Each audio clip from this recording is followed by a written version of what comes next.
Good morning. Today we look at Genesis 31 and 32, and we continue the story of Jacob.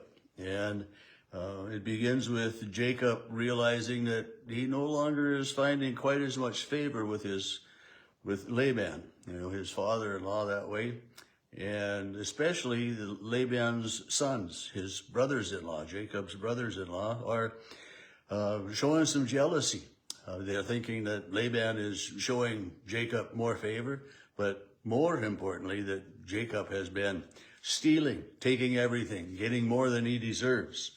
It says, the sons say, Jacob has taken all that was our father's. He has gained his wealth from what belonged to our father. And again, this family stuff. I talked about family at worship on Sunday in my sermon, and how, family is important, but there is so much that goes on in family. And as much as there's animosity here between Jacob and his brothers-in-law, we also remember the difficulty between Jacob and his brother Esau. The reason that Jacob, one of the reasons that Jacob left home earlier. But anyway, Jacob is aware of all of this, and he's also aware that, he maybe isn't quite as favorable with his father-in-law anymore, because when Laban would say something, make it, any sheep or any goat that's born speckle-faced, that'll be yours. And so boom, God makes most of them be born that way, so they become Jacob's. And Laban changes it so that, the ones with this or that, But Jacob continues to grow with wealth and with livestock, and he has found God's favor. This ankle grabber, the one who cheated his brother Esau out of so much. But Jacob talks with his wives, Leah and Rachel, and says to them, we need to gather everything together, and we need to flee from your father and from your father's house and from your father's land. And he says, I've spent 20 years here, and, it's not so good anymore. And so they do. They pack up everything. They put Jacob puts his wives and his children on camels and gathers all of his livestock and, his servants and everything, and they take off. And Laban doesn't realize that for 3 days. And when he finally realizes that his son-in-law has taken off, Laban pursues. And, that doesn't sound good, But God intervenes, and God appears to Laban in a dream as well, and told him to, basically be cautious as to how you deal with Jacob. And when Laban, catches up, that's what happens. But there's a little bit more intrigue here as well, because Rachel, the younger daughter, the one that Jacob loved, had taken her father's gods. And boom, there, right there, think about that. Here's God, the Almighty God has appeared to Laban in a dream, but in Laban's house, he had gods, idols that they worshipped. And Rachel had taken them.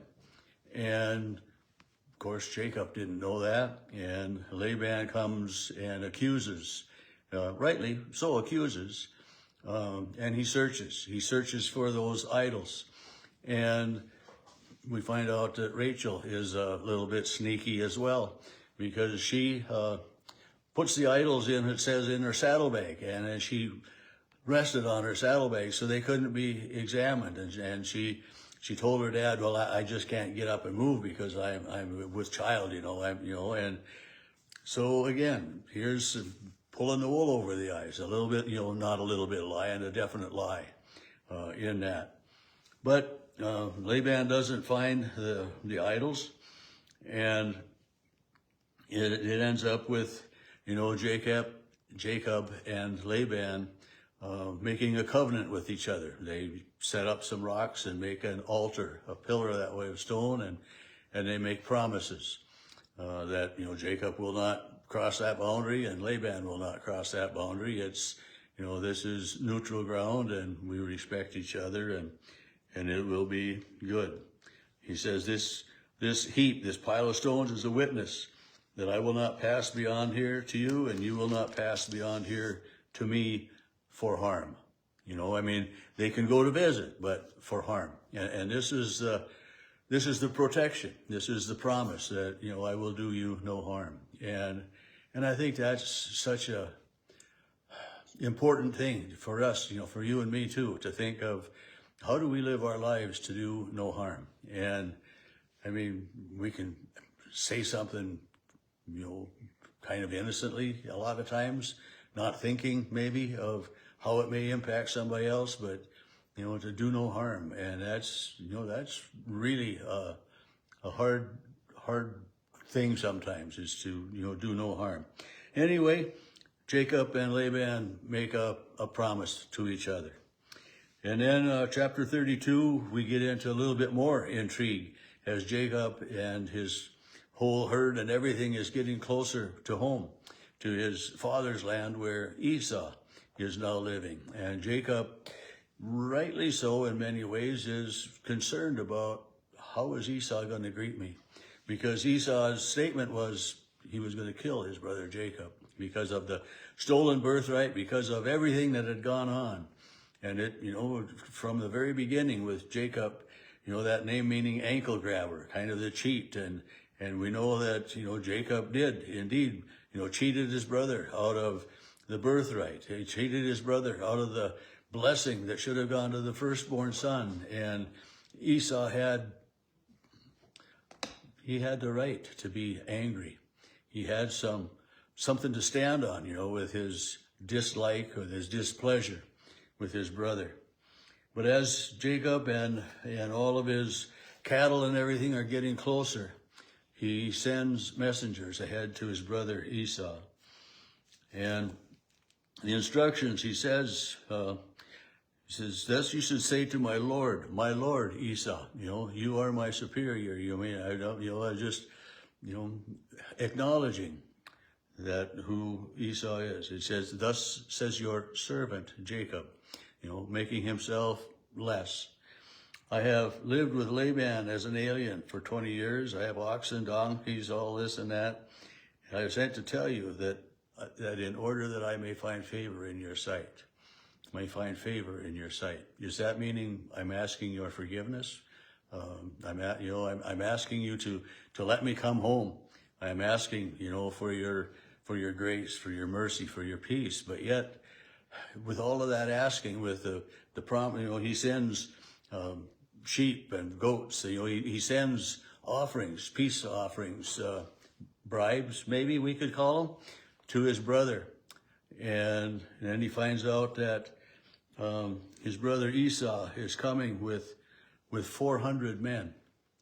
And that would put the fright into you, right? I mean, here you are, you're traveling with your wife, your wives too.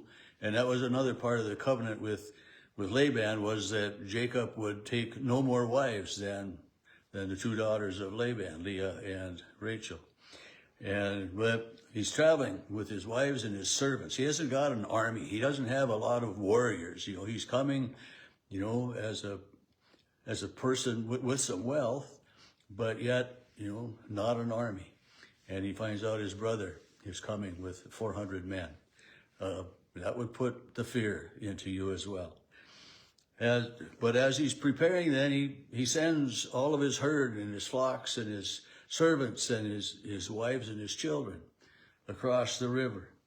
And it says, you know, in verse 22, that same night he got up and took his 2 wives, his 2 maids, his 11 children, and crossed the ford of the Jabbok. And he took them and sent them across the stream. And then verse 24, Jacob was left alone and, you know, that's, you know, Jacob was left alone.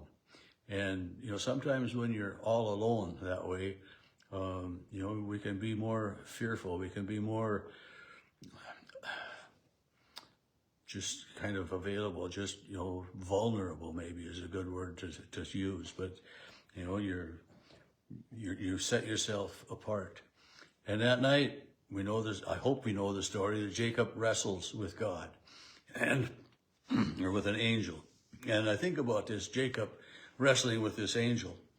And to me, sometimes we wake up in the middle of the night and we have all of these remembrances of stupid things we did and stupid things we said and, things that we regret, I mean, that's kind of the wrestling with ourselves, and so I think about this Jacob wrestling with this angel as, kind of somewhat of it is examining his life and seeing everything that had happened. And Jacob doesn't prevail against this angel. The angel taps, puts his hip out of joint, and he walks with a limp from that way on. But the important thing about this wrestling with an angel is that he asks for a blessing. And the angel says, the blessing is that you will now be called Israel. And Israel is a name that means God rules. God is with you, rather than Jacob, the supplanter, the sneaky one, the conniver, the cheat. He's no longer Jacob, the cheat, but he's Isaac, or Israel rather, the one whom God favors. Quite a name change from a night of wrestling with himself and with God.